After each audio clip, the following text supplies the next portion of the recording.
ಆದರೆ ಭಕ್ತರು ಎಲ್ಲ ಅವಸ್ಥೆಗಳನ್ನು ಸ್ವೀಕರಿಸುತ್ತಾರೆ.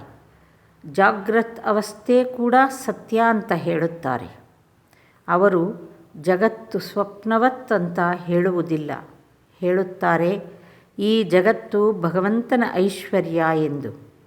ಆಕಾಶ, ನಕ್ಷತ್ರ, ಚಂದ್ರ, ಸೂರ್ಯ, ಪರ್ವತ, ಸಮುದ್ರ, ಜೀವ, ಜಂತು ಎಲ್ಲವನ್ನೂ ಭಗವಂತ ಸೃಷ್ಟಿಸಿದ್ದಾನೆ. ಇವೆಲ್ಲವೂ ಆತನ ಐಶ್ವರ್ಯವೇ.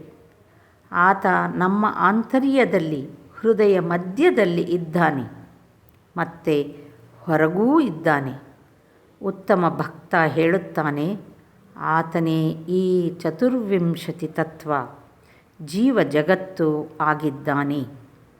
ಭಕ್ತನ ಇಚ್ಛೆ ಸಕ್ಕರೆ ತಿನ್ನಬೇಕು ಅಂತಲೇ ವಿನಾ ಸಕ್ಕರೆ ಆಗಬೇಕು ಅಂತಲ್ಲ.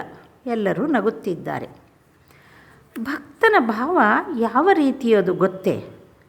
ಆತನ ಭಾವ, ಹೇ ಭಗವಂತ, ನೀನು ಪ್ರಭು, ನಾನು ನಿನ್ನ ದಾಸ, ನೀನು ತಾಯಿ, ನಾನು ನಿನ್ನ ಮಗು ಎಂಬುದಾಗಿ. ಮತ್ತು ನೀನು ನನ್ನ ತಾಯಿ, ತಂದೆ, ನೀನು ಪೂರ್ಣ, ನಾನು ಅಂಶ ಎಂಬುದಾಗಿ. ಭಕ್ತ ನಾನೇ ಬ್ರಹ್ಮ ಎಂಬುದಾಗಿ ಹೇಳಲು ಎಂದಿಗೂ ಇಚ್ಛೆಪಡುವುದಿಲ್ಲ. ಯೋಗಿಯು ಪರಮಾತ್ಮನ ಸಾಕ್ಷಾತ್ಕಾರ ಪಡೆಯಲು ಯತ್ನಿಸುತ್ತಾನೆ. ಆತನ ಗುರಿ ಜೀವಾತ್ಮ ಪರಮಾತ್ಮರ ಐಕ್ಯ. ಆತ ವಿಷಯ ವಸ್ತುಗಳಿಂದ ಮನಸ್ಸನ್ನು ಸೆಳೆದುಕೊಂಡು ಅದನ್ನು ಪರಮಾತ್ಮನಲ್ಲಿ ಸ್ಥಿರ ಮಾಡಲು ಯತ್ನಿಸುತ್ತಾನೆ. ಅದಕ್ಕಾಗಿಯೇ ಮೊದಲು ನಿರ್ಜನ ಪ್ರದೇಶಕ್ಕೆ ಹೋಗಿ ಸ್ಥಿರ ಆಸನದಲ್ಲಿ ಕುಳಿತು ಅನನ್ಯ ಮನಸ್ಕನಾಗಿ ಧ್ಯಾನ ಚಿಂತನೆ ಮಾಡುತ್ತಾನೆ. ಆದರೆ ವಸ್ತು ಮಾತ್ರ ಒಂದೇ, ಹೆಸರು ಮಾತ್ರ ವಿವಿಧ. ಯಾರು ಬ್ರಹ್ಮನೋ ಆತನೇ ಆತ್ಮ, ಆತ್ಮನೇ ಭಗವಂತ. ಜ್ಞಾನ ಮಾರ್ಗಿಗಳ ಬ್ರಹ್ಮನೇ ಯೋಗಿಗಳ ಪರಮಾತ್ಮ, ಭಕ್ತರ ಭಗವಂತ. ಜಹಜು ಕಲ್ಕತ್ತದ ಕಡೆಗೆ ಹೋಗುತ್ತಿದೆ. ಆದರೆ ಯಾರು ಜಹಜಿನಲ್ಲಿ ಕುಳಿತು ಪರಮಹಂಸರ ದರ್ಶನ ಮಾಡುತ್ತಾ ಅವರ ಅಮೃತಮಯ ವಾಣಿಯನ್ನು ಕೇಳುತ್ತಿದ್ದರೋ ಅವರಿಗೆ ಜಹಜು ಚಲಿಸುತ್ತಿರುವುದು ಗೊತ್ತೇ ಆಗಲಿಲ್ಲ. ಸುಂದರವಾದ ಉದ್ಯಾನವನಗಳಿಂದ ಮತ್ತು ದೇವಾಲಯಗಳಿಂದ ಕೂಡಿದ ದಕ್ಷಿಣೇಶ್ವರ ಕಣ್ಣಿಗೆ ಮರೆಯಾಗುತ್ತಾ ಬಂತು. ಜಹಜಿನ ಹುಟ್ಟು ಗಾಲಿಯ ಕಡೆತಕ್ಕೆ ಸಿಕ್ಕಿದ ಗಂಗಾವಾರಿ ನೊರೆಯಿಂದ ತುಂಬಿ ಭೋರ್ಗರಿಯುತ್ತಾ ಅಲೆಗಳಿಂದ ಅಲ್ಲೋಲ ಕಲ್ಲೋಲವಾಗುತ್ತಿದೆ. ಭಕ್ತರಿಗೆ ಇವುಗಳಾವುದರ ಅರಿವು ಆಗುತ್ತಲೇ ಇಲ್ಲ.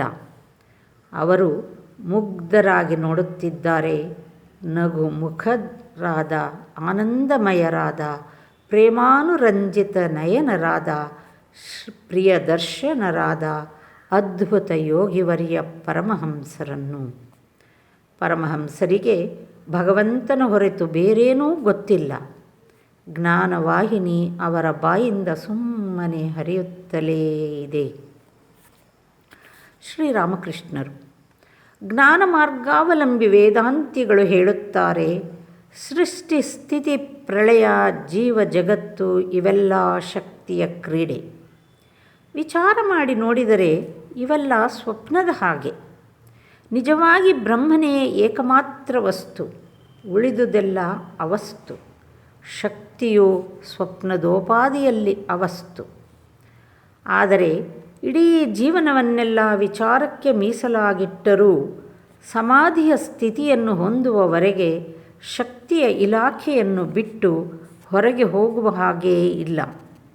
ನಾನು ಧ್ಯಾನ ಮಾಡುತ್ತೇನೆ, ನಾನು ಚಿಂತನೆ ಮಾಡುತ್ತೇನೆ ಎಂಬುದಾಗಿ ನೀನು ಯಾವಾಗಲೂ ಇನ್ನೂ ಶಕ್ತಿಯ ಮಧ್ಯೆ, ಶಕ್ತಿಯ ಐಶ್ವರ್ಯದ ಮಧ್ಯೆ ಚಲಿಸುತ್ತಿದ್ದೀಯೆ. ಅದಕ್ಕಾಗಿಯೇ ಬ್ರಹ್ಮನಿಗೂ ಶಕ್ತಿಗೂ ಅಭೇದ ಎಂದು ಹೇಳುವುದು. ಒಂದನ್ನು ಸ್ವೀಕರಿಸಿದರೆ ಇನ್ನೊಂದನ್ನು ಸ್ವೀಕರಿಸಲೇಬೇಕಾಗುತ್ತದೆ. ಇದು ಬೆಂಕಿ ಮತ್ತು ಅದರ ಸುಡುವ ಶಕ್ತಿಯ ಹಾಗೆ. ಬೆಂಕಿಯನ್ನು ಸ್ವೀಕರಿಸಿದರೆ ಸುಡುವ ಶಕ್ತಿಯನ್ನೂ ಸ್ವೀಕರಿಸಬೇಕಾಗುತ್ತದೆ.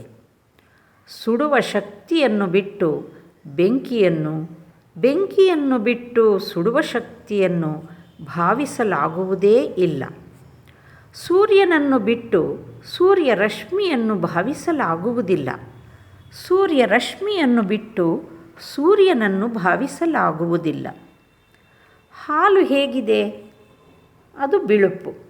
ಹಾಲನ್ನು ಬಿಟ್ಟು ಬಿಳುಪನ್ನು ಭಾವಿಸಲಾಗುವುದಿಲ್ಲ. ಹಾಲಿನ ಬಿಳುಪನ್ನು ಬಿಟ್ಟು ಹಾಲನ್ನು ಭಾವಿಸಲಾಗುವುದಿಲ್ಲ.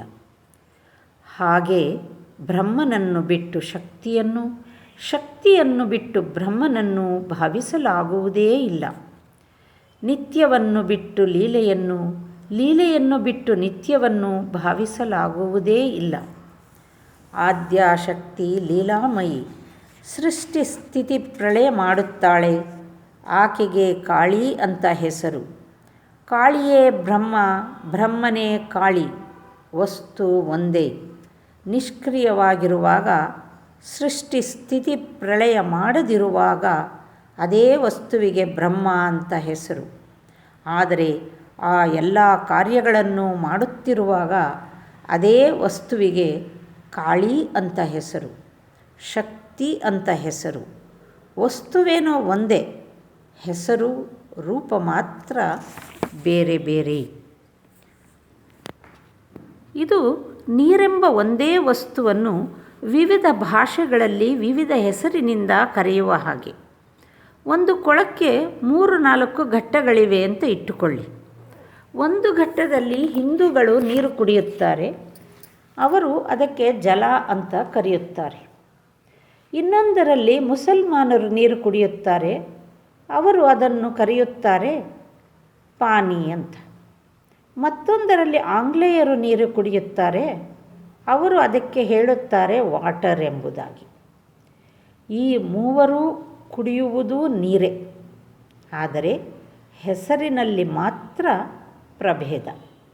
ಹಾಗೆಯೇ ಕೆಲವರು ಭಗವಂತನನ್ನು ಅಲ್ಲ, ಇನ್ನು ಕೆಲವರು ಗಾಡ್, ಮತ್ತು ಕೆಲವರು ಬ್ರಹ್ಮ, ಮತ್ತು ಕೆಲವರು ಕಾಳಿ, ಇನ್ನೂ ಬೇರೆ ಬೇರೆಯವರು ರಾಮ, ಹರಿ, ಯೇಸು, ದುರ್ಗಾ ಎಂಬಿವೆ ಮೊದಲಾದ ಹೆಸರುಗಳಿಂದ ಕರೆಯುತ್ತಾರೆ.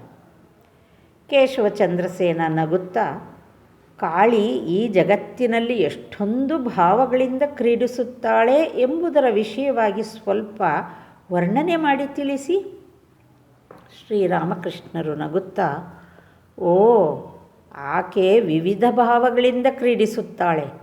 ಆಕೆಯೇ ಮಹಾಕಾಳಿ, ನಿತ್ಯಕಾಳಿ, ಸ್ಮಶಾನಕಾಳಿ, ರಕ್ಷಾಕಾಳಿ, ಶ್ಯಾಮಾಕಾಳಿ, ಮಹಾಕಾಳಿ, ನಿತ್ಯಕಾಳಿ ಇವರ ವಿಷಯವಾಗಿ ತಂತ್ರಶಾಸ್ತ್ರದಲ್ಲಿ ವರ್ಣನೆ ಇದೆ.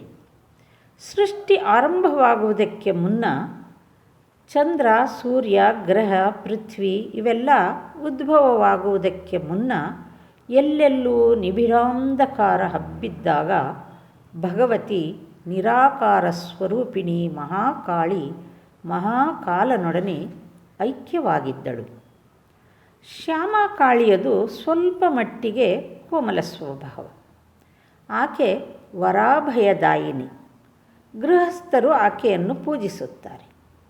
ಮಹಾಮಾರಿ, ಕೋಪದ್ರವ, ದುರ್ಭಿಕ್ಷ, ಭೂಕಂಪ, ಅನಾವೃಷ್ಟಿ, ಅತಿವೃಷ್ಟಿಗಳಾದಾಗ ರಕ್ಷಾಕಾಳಿಯ ಪೂಜೆ ಮಾಡಬೇಕಾಗುತ್ತದೆ. ಸ್ಮಶಾನಕಾಳಿ ಸಂಹಾರ ಮೂರ್ತಿ. ಆಕೆ ಶವ, ನರಿ, ಡಾಕಿನಿ, ಯೋಗಿನಿ ಇವುಗಳೊಡಗೂಡಿ ಸ್ಮಶಾನದಲ್ಲಿ ವಾಸಿಸುತ್ತಾಳೆ. ಆಕೆಯ ಬಾಯಿಂದ ರಕ್ತದ ಕೋಡಿ ಹರಿಯುತ್ತಿರುತ್ತದೆ. ಕೊರಳಿಗೆ ರುಂಡಮಾಲೆ ಹಾಕಿಕೊಂಡಿರುತ್ತಾಳೆ. ಸೊಂಟಕ್ಕೆ ನರಹಸ್ತಗಳ ಒಡ್ಯಾಣ ಹಾಕಿಕೊಂಡಿರುತ್ತಾಳೆ. ಈ ಜಗತ್ತು ನಾಶವಾದಾಗ, ಮಹಾಪ್ರಳಯವಾದಾಗ ಮುಂದಿನ ಸೃಷ್ಟಿಗಾಗಿ ಬೀಜಗಳನ್ನೆಲ್ಲ ಶೇಖರಿಸಿಟ್ಟುಕೊಂಡಿರುತ್ತಾಳೆ. ಇದು ಮನೆಯ ಯಜಮಾನಿ ತನಗೆ ಬೇಕಾಗುವ ಎಲ್ಲ ಬಗೆಯ ವಸ್ತುಗಳನ್ನು ಒಂದು ಗುಡಾಣದಲ್ಲಿ ಶೇಖರಿಸಿ ಇಟ್ಟುಕೊಳ್ಳುವುದಿಲ್ಲವೇ? ಹಾಗೆ ಎಲ್ಲರೂ ನಗುತ್ತಾರೆ. ನಗಬೇಡಿ, ಯಜಮಾನಿಯರು ಇಂಥದ್ದೊಂದು ಗುಡಾಣ ಇಟ್ಟುಕೊಂಡಿರುತ್ತಾರೆ. ಅದರೊಳಗೆ ಸಮುದ್ರದ ನೊರೆ, ನೀಲಿ ಗುಳಿಗೆ, ಸೌತೆಕಾಯಿ, ಕುಂಬಳಕಾಯಿ, ಸೋರೆಕಾಯಿ ಬೀಜಗಳ ಚಿಕ್ಕ ಚಿಕ್ಕ ಪೊಟ್ಟಣಗಳು ಇವೆಲ್ಲ ಇಡುತ್ತಾರೆ. ಬೇಕಾದಾಗ ಅವನ್ನು ಹೊರಕ್ಕೆ ತೆಗೆಯುತ್ತಾರೆ. ಅದೇ ರೀತಿಯಾಗಿ ಭಗವತಿ ಬ್ರಹ್ಮಮಯಿ, ಈ ಜಗತ್ತು ನಾಶವಾದ ನಂತರ ಎಲ್ಲ ವಿಧದ ಬೀಜಗಳನ್ನೂ ಮುಂದಿನ ಸೃಷ್ಟಿಗಾಗಿ ಶೇಖರಿಸಿ ಇಟ್ಟುಕೊಳ್ಳುತ್ತಾಳೆ. ಸೃಷ್ಟಿ ಮಾಡಿದ ನಂತರ ಆದ್ಯಾಶಕ್ತಿ ಈ ಜಗತ್ತಿನ ಒಳಗೇ ಇರುತ್ತಾಳೆ. ಈ ಜಗತ್ತು ಹೆತ್ತು ಅದರೊಳಗೆ ಅಂತರ್ಗತವಾಗಿರುತ್ತಾಳೆ. ವೇದದಲ್ಲಿದೆ, ಊರ್ಣನಾಭಿಯ ಜೇಡರ ಹುಳುವಿನ ಮತ್ತು ಅದರ ಬಲೆಯ ವಿಷಯ. ಜೇಡರ ಹುಳು ತನ್ನ ಹೊಟ್ಟೆಯಿಂದಲೇ ತೆಗೆದ ತಂತುವಿನಿಂದ ಬಲೆ ಕಟ್ಟಿ ಅದರ ಮೇಲೆ ತಾನೂ ನಿಲ್ಲುತ್ತದೆ. ಹಾಗೆಯೇ ಭಗವಂತ ಈ ಆಧಾರ ಅಧೇಯ ಎರಡೂ ಆಗಿದ್ದಾನೆ. ಕಾಳಿ ನಿಜವಾಗಿ ಕಪ್ಪೇನು? ದೂರದಿಂದ ನೋಡಿದರೆ ಕಪ್ಪಗೆ ಕಾಣುತ್ತಾಳೆ, ಹತ್ತಿರದಿಂದ ನೋಡಿದರೆ ಕಪ್ಪಲ್ಲ. ಆಕಾಶ ದೂರದಿಂದ ನೀಲವರ್ಣದ್ದಾಗಿ ಕಾಣುತ್ತದೆ, ಹತ್ತಿರದಿಂದ ನೋಡಿದರೆ ಅದಕ್ಕೆ ಯಾವ ವರ್ಣವೂ ಇಲ್ಲ. ಸಮುದ್ರದ ನೀರು ದೂರದಿಂದ ನೀಲಿಯಾಗಿ ಕಾಣುತ್ತದೆ, ಹತ್ತಿರ ಹೋಗಿ ಕೈಗೆ ತೆಗೆದುಕೊಂಡು ನೋಡು, ಅದಕ್ಕೆ ಯಾವ ವರ್ಣವೂ ಇಲ್ಲ.